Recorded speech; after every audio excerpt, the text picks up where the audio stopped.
Chaos in Berlin. 65 police officers injured as pro-Palestine activists riot and set fires during banned protest.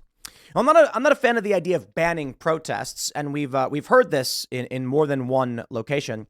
That I think in France as well, they said you are not allowed to protest in support of Palestine or Hamas, because many of them are actually protesting in support of Hamas. But either way, what we're seeing is chaos, and what I think we're seeing is the mask has been ripped clean off. And it's funny because we say it quite a bit. The left will do something evil, and then we'll be like, oh, look, the masks come off. And it's like, okay, well, look, at this point, I think we get it. But this one, man, I don't even know if they can rip the mask off. They've basically ripped off their skin suits, revealing a demon face. Because what we're getting now is I think this is just shocking. The amount of evil on display. And man, it's crazy because when I was younger, I hated to use the word evil, but let me explain. You have people violently rioting in support of what was an overt, definitive, as a statement of fact, act of terror targeting civilians. The pro-Palestinians themselves say that Hamas targets civilians. They lied about a hospital being bombed. The media then runs fake images. I kid you not. The New York Times, not having an image of a decimated, leveled hospital, shows different photos while running the headline about a hospital being bombed to make you think the building they're showing was the hospital. Why? I don't know. Because they're evil, maybe? Jeremy Boring of the Daily Wire was speaking with Piers Morgan, and there's an article from the Daily Wire up. And I am absolutely impressed with Jeremy Boring consistently. We had him on the show, and the man is deeply insightful. Seriously, I mean, he talks about the issue here and the issue of moral equivalency and how we should respond. And I want to read some of his statements for you, so I think we can break down the general idea of what it means to try to be good. Not that we're good. But I see this story in the morning about more far leftists rioting. We have the story out of D.C. where far leftists stormed the Capitol, 300 arrests. Insurrection? Parading in a building? Trespass? We going to get any of that? Well, of course not. Dave Smith, famed libertarian and comedian, made a good point. Look, we don't want the far left, these leftists supporting Palestine, to be arrested and given solitary confinement for 2 years and then get sentenced to 20 years in prison. It's the feds that did that. We don't want that. We want the opposite. We want this to set the precedent. You should let the other guys go. Time served. How about that? But I think when you combine all these stories, when we look at these protests and what's going on and how the far left has responded to what is abject terror and the targeting of civilians, evil, you can see the mask is off. Engaging in violence in support of those who are violent. And I will give you this. They say Palestine's an open air prison, and thus they are justified, and we must free Palestine from the river to the sea and all that stuff. What about the Uyghur Muslims? You want to talk about an open air prison? How about a closed door prison where women undergo forced abortions in the Uyghur Muslim camps in China? No, Disney thanked them, thanked the security forces operating that. And you see, this is why I am opposed, for the most part, to foreign intervention. I'm not so blind and naive to think that there's never a circumstance that the U.S. would need to be involved in some capacity. I'm overwhelmingly just opposed to it. I'll tell you why. We have right now in China concentration camps of Uyghur Muslims who are raped and then given forced abortions. It is specifically targeting an ethnic and religious minority group. We know it's happening. Disney praises the forces behind it. Nothing, not a peep. No one cares. Why? Because the real issue is that when the politics of the individual are aligned with the actions, you will get press coverage. You will get care. And so what we can see is when you see stories like this about Hamas attacking Israel, I say, wow, October 7th, overt terrorism. And they say, what about the history of the region? Okay, let's talk about the history of literally every other region everywhere. You don't come to me and complain about what's going on in other countries. And that's why I say, why are we involved? Why is this one issue right now? Well, to be fair, what happened to Israel? 1,400 dead civilians targeted. That I get. But here's where it gets worse. Joe Biden goes to Tel Aviv speaks with Israel. And what does he do? He pledges $100 million to Gaza. Gaza and the West Bank. He does not speak of the American hostages being held. No. He says, I'm going to give money to the people who started this. Now, they'll argue, we didn't start it. We're responding. Dude, I don't care. I'm not going to trace back the history of every nation and every conflict. I'm going to say right now, on October 7th, Hamas attacked Israel, killing civilians, capturing civilians, killing children. Now, you can argue about whether or not children lost their heads. You can have all those arguments and whatever. I don't care. They did. There's photos, there's videos. The preponderance of evidence is, I shouldn't even say that. The evidence, in my view, right now, says to me beyond a reasonable doubt. Well, I've seen videos of civilians being killed. Some of it's unverified. And you take a look at what Hamas did the other day, claiming that a hospital was blown up and 500 people were dead. Lies. And the New York Times and the Wall Street Journal and many other corporate news networks ran the lie. Let's break this down. Here's the story from Breitbart. Last night, 65 officers injured as pro-Palestine activists riot and set fires during banned protests. And you know what? I don't know what you expect. The governments of the EU, the United States, the West have courted the far left, courted them. So don't come to me all bent out of shape now. This is what you wanted, isn't it? On Wednesday evening, protests, this is from Breitbart, protests were held throughout Germany following the explosion at the hospital in Gaza, which international media initially blamed on Israel without evidence. And not only was there no evidence that Israel did this, there was no evidence the hospital even collapsed. There was no evidence the hospital was leveled. There was no evidence the hospital was even hit. Crazy, huh? Seriously. It was all just assumed. Hey, fair point. We here at Timcast, we assumed it too, because Israel and Hamas were arguing over who did it. And we were like, well, then the assumption immediately was that it happened. And then the next day, it turns out, parking lot. I mean, people got hurt. It's bad. It's war. Parking lot fire. I'm not kidding. No crater. No blast on the building. All buildings intact. Parking lot fire. They lied. In Berlin, through Neukölln, hundreds of pro-Palestinian activists gathered despite the city's ban on anti-Israel protests. I'm not a fan of that. Let them protest. Just don't riot. The demonstration devolved into violence and rioting, with local police reporting the demonstrators attacked officers with stones, bottles, and makeshift pyrotechnic missiles. According to the Berlin police, 174 people were arrested at the banned protest, and 65 police officers were injured during the rioting that lasted until the early hours of Thursday morning. The protest was organized by the Youth Against Racism activist group.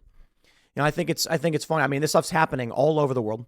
From Amman to D.C., protests erupt for Palestinians following the Gaza hospital blast.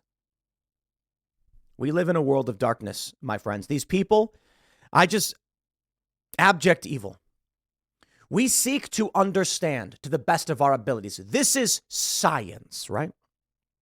The goal of science, for me, to better understand the world, to bring about solutions, to improve the lives of humans, and to be better stewards of the earth. That's something I heard from Jeremy Boring, too, to be good stewards of the earth. I like that one.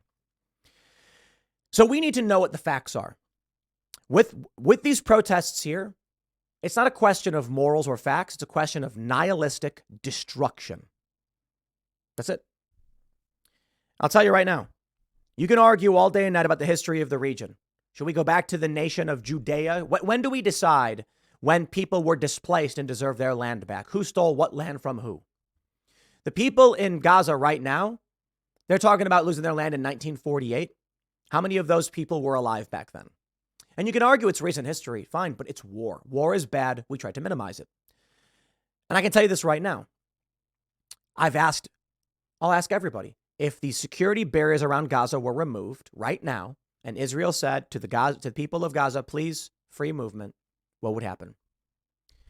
I do not believe anyone could make the argument that Israeli civilians would take up guns and run full speed into the Gaza Strip and start massacring civilians. But people from Gaza would run full speed into Israel, and they would take up guns and they would massacre civilians. Don't believe me? Well, when they paraglide in and tear the fences down, that's what happened. And now, of course, many of the pro-Palestine, pro-Gaza would say, yes, but it's because they want their land back. Yeah, okay, right. War's over, okay? The idea that you would argue that they are justified in engaging in warfare, which will kill civilians. Sorry, not happening. That's it. If the Uyghur Muslims broke out of the camp and started massacring civilians, yeah, I'm going to speak out against the Uyghur Muslims. No question. If the Uyghur Muslims break out of the camps and try to flee and they seek to secure a certain territory to protect themselves, I'm on their side. If Hamas broke through the barriers and expanded their territory, gained ground, and ushered away all the civilians, we would be having a very, very different conversation. If they minimize civilian casualties and this was a conflict between Hamas and Israel, the militaries and civilians were spared, very different conversation. Not as simple to say who's good or who's bad. You can make the argument that fighting over land, I mean, you've got war. What can we say? The Palestinians are making a claim. That's different for me. This one we're seeing right now, let me show you where we're at.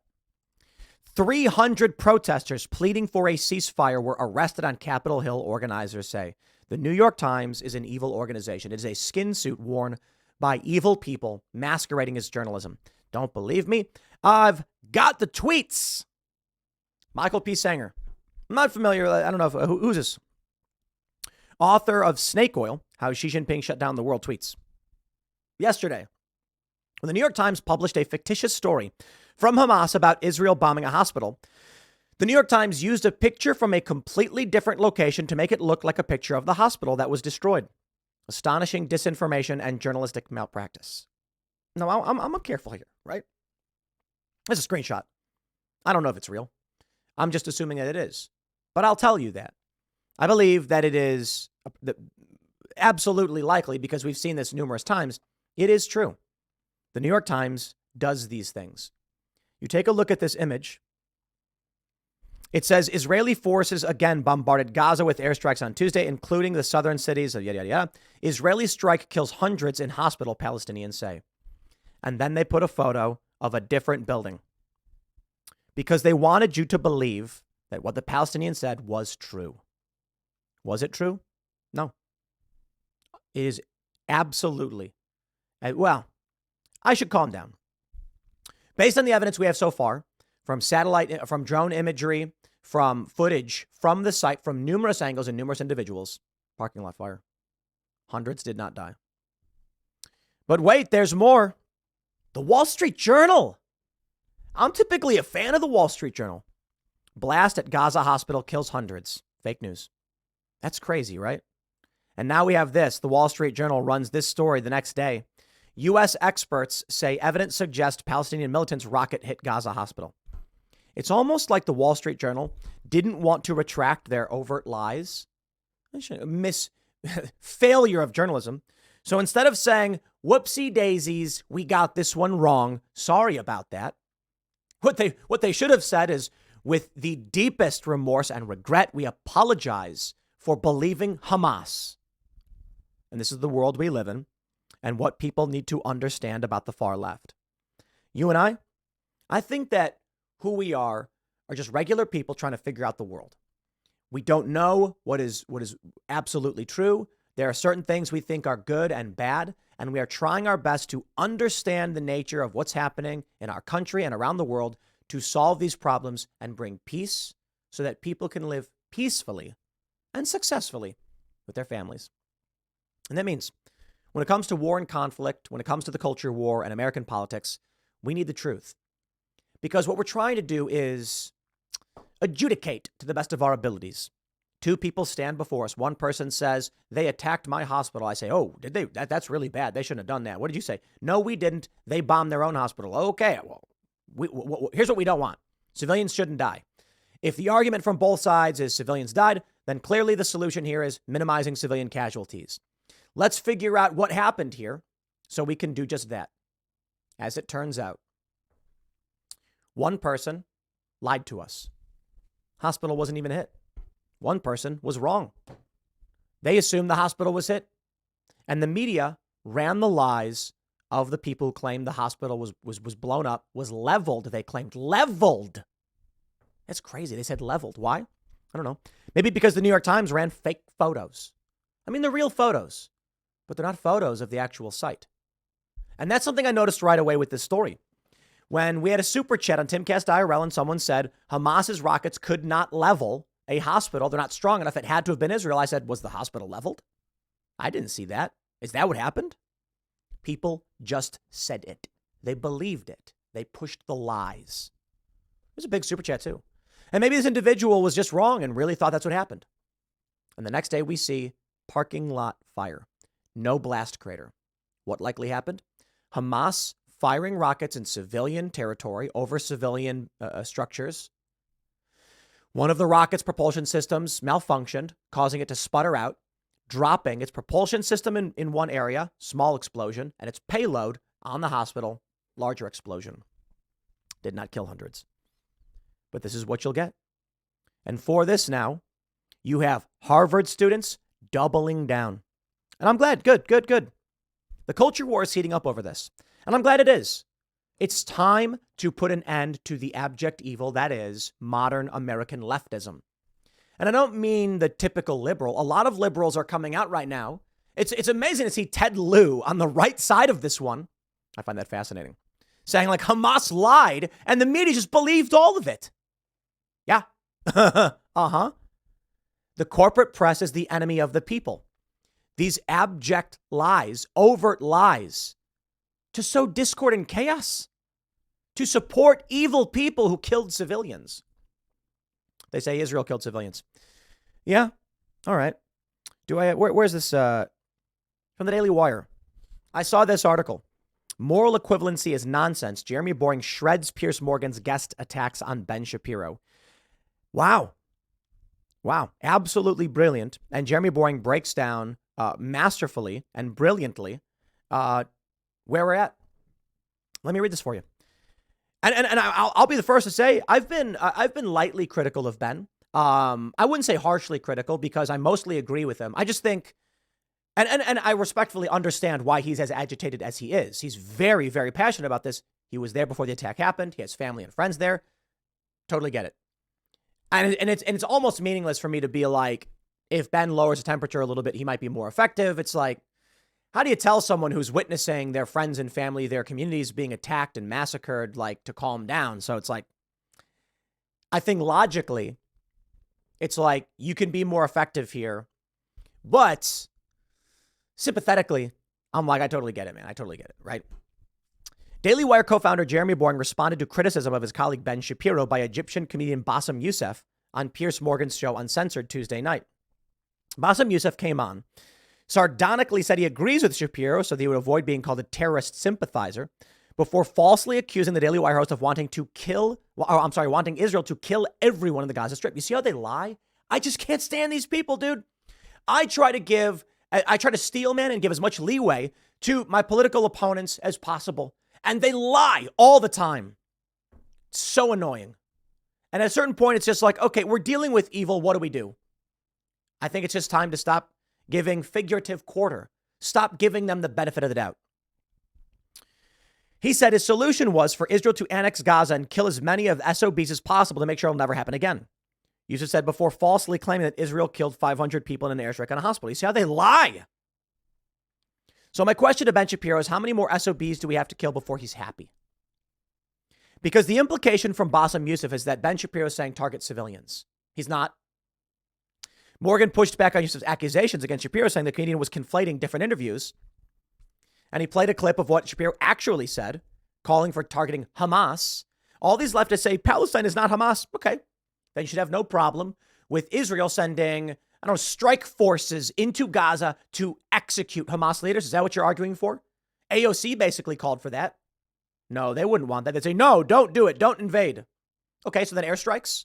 There's going to be collateral damage. Civilians are going to die. Yeah, right. We don't want that. I don't know how to respond, right? I don't want civilian casualties. Jeremy Boring breaks it down. Let me read. Morgan then brought on Boring, who was listening to Youssef's segment, and gave him a chance to respond.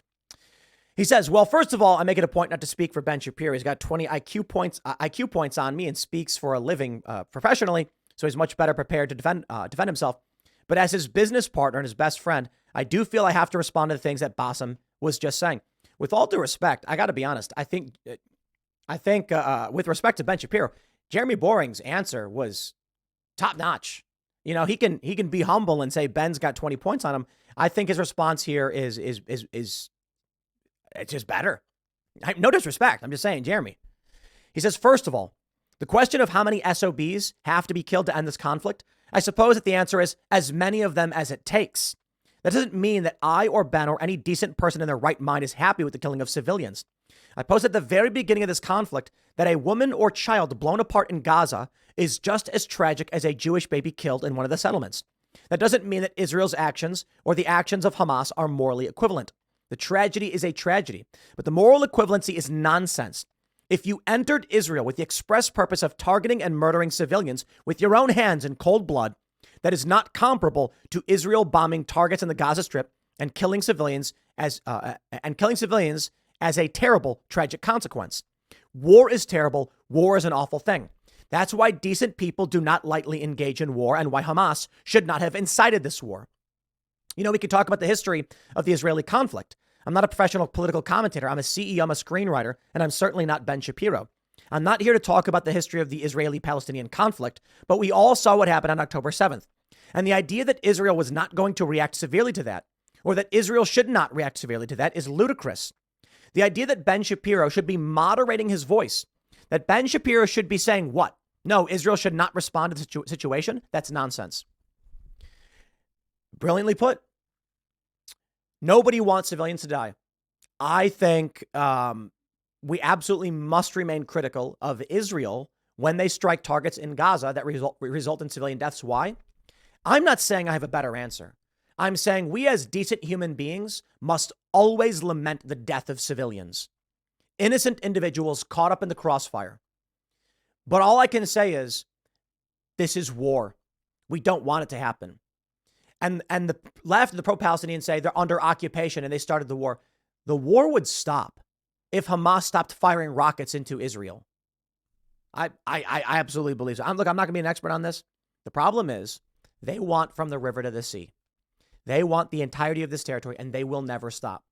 I can't speak to 1948. I can just tell you that right now, if you tear down the barriers, storm in, and yes, this is part of the Hamas's military doctrine. Target civilians as bargaining chips against Israel.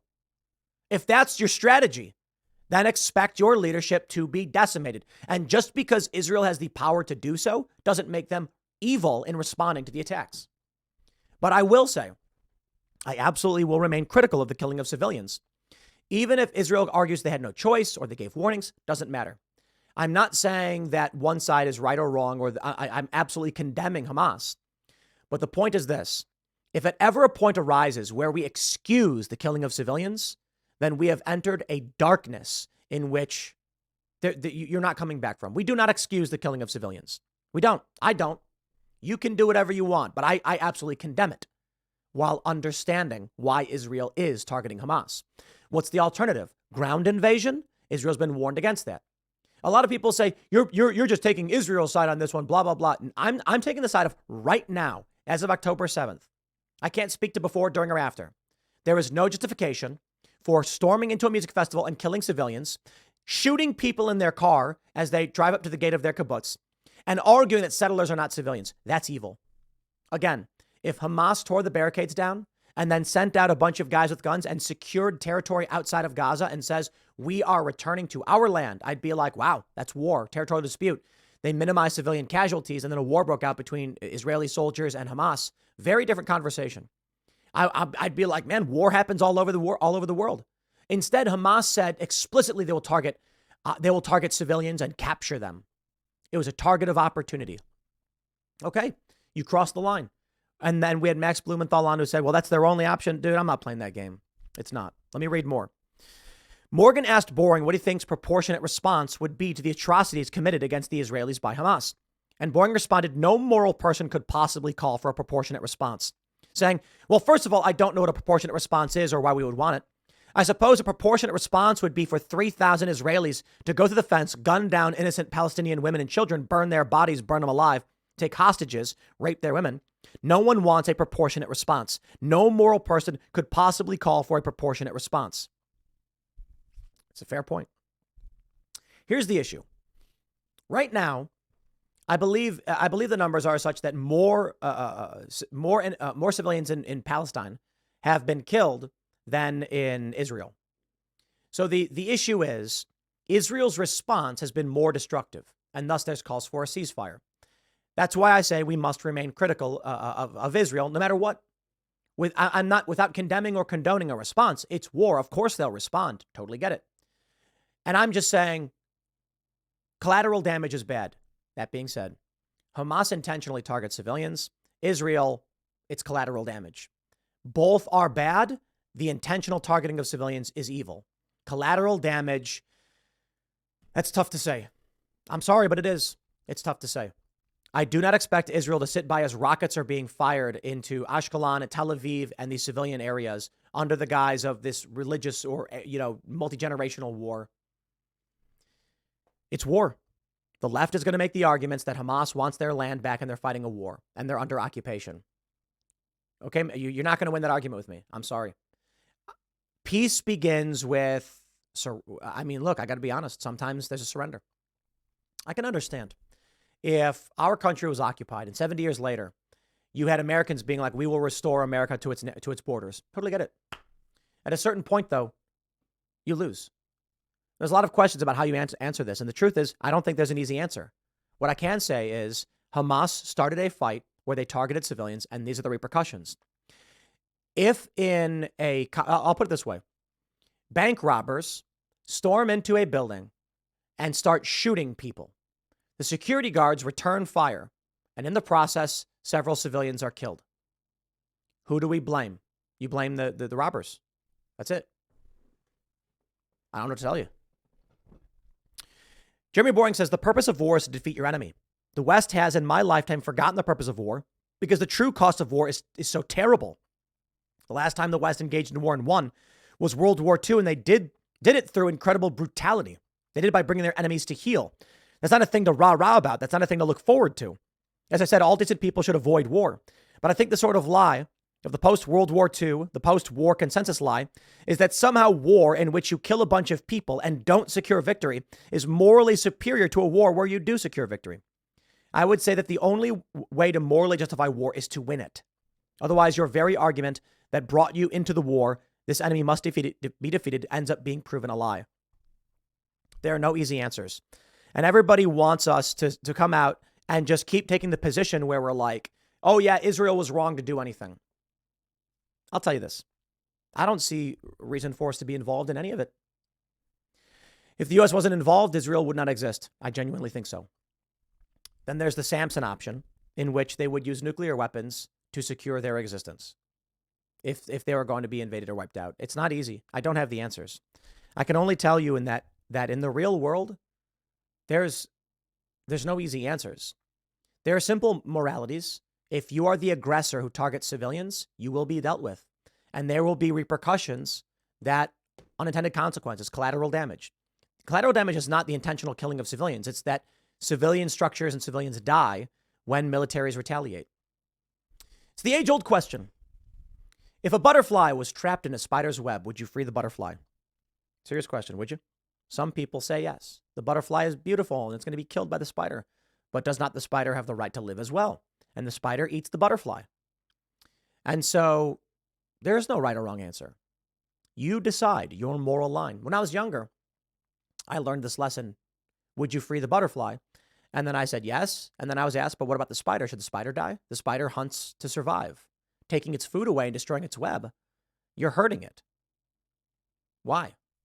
Is it because we think the butterfly is more beautiful? Does not the spider have a right as well, even if we think it's ugly? Interesting question. And so then from an early age, I said, you shouldn't release the butterfly. Now I'm older and I realize there's no right or wrong answer. You decide who gets to live or die in that scenario. You decide based on your moral lines. Should the spider live or should the butterfly live? Spiders, they kill pests. Butterflies, they pollinate. Which one do you think is more valuable? Man, the human interference, the human perspective in this is so fascinating to me. Because the system is what it is. And then humans decide some moral line and take action. As for what we're seeing here, the question is much different. I am not saying that Palestine is a spider or a butterfly or Israel is not or anything like that. I am not saying that there is no moral action to be taken. I'm saying that when it comes to the nature of the world, you must recognize that you have to decide to what degree you are willing to engage in actions which could kill to do the right thing, and what that right thing is. As for the spider and the butterfly, there's no right or wrong. I mean, you can certainly argue the spider should live. What I'm saying is that in the issue of Israel and Palestine, you must recognize that if you decide a moral action, you will cause suffering in some degree. You know, and I said this for a while. No matter what action you take, no matter what action, anywhere, you will help someone and you will hurt someone. And it's not necessarily absolute. It's a generality, but I mean, it is simply as, let's think about skateboarding, right?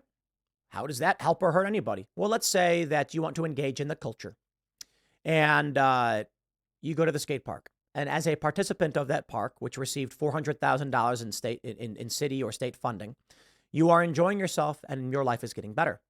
But hold on there. Somebody else wanted that $400,000 to repair some infrastructure, and a vote was had and they decided the skate park would be better at this time. That person is now upset saying, why couldn't we get the funding? That person may be asking themselves, without even realizing the money was diverted for a skate park. My point is, you go out, and I learned this when I was doing fundraising for nonprofits. You go out and you go to people and say, please give me money for this cause. And people do. And you think, I'm doing good. I am bringing goodness to this world. But the political efforts of the nonprofit you're working for are causing a hindrance to other people. Fossil fuels, climate change. There are people who want to reduce carbon. They believe they're right. I'm not saying they're right, but they do have a mission. When you go and advocate for their cause, you are causing a detriment to many people in industry, and you're raising the cost of gas. The more you fight against fossil fuels, the more detrimental to the oil industry and the fossil fuel industry. Prices go up. You're hurting someone somewhere. There is no simple path forward. Ultimately, the point comes down to this. We try to maximize goodness and minimize harm. Sometimes not so easy, because we can't just take a utilitarian approach to everything. The idea that the needs of the many outweigh the needs of the few can be atrocious at times. It could mean killing of this is the argument made effectively when it comes to like the second revolution in Egypt, when the government starts killing the Muslim Brotherhood. Though they may have been morally right in winning their election, the government said, you know what? For the betterment of the majority, we'll just start killing the minority. And that's horrifying. The world is not filled with easy answers. If it was, we wouldn't be having these conversations. That being said, I believe it is fair to say that the left represents chaos, disorder, and evil. They are lying to us about what happened. As we good people try to solve these problems and minimize collateral damage and civilian casualties, they lie about it happening to garner international support so they can continue to wage war, targeting and killing civilians. No matter what choice you take, bad things happen. We try our best to minimize the bad things and stabilize things to create peace. It is not easy. I'll leave it there. Next segment's coming up at 1 p.m. on this channel. Thanks for hanging out, and I'll see you all then.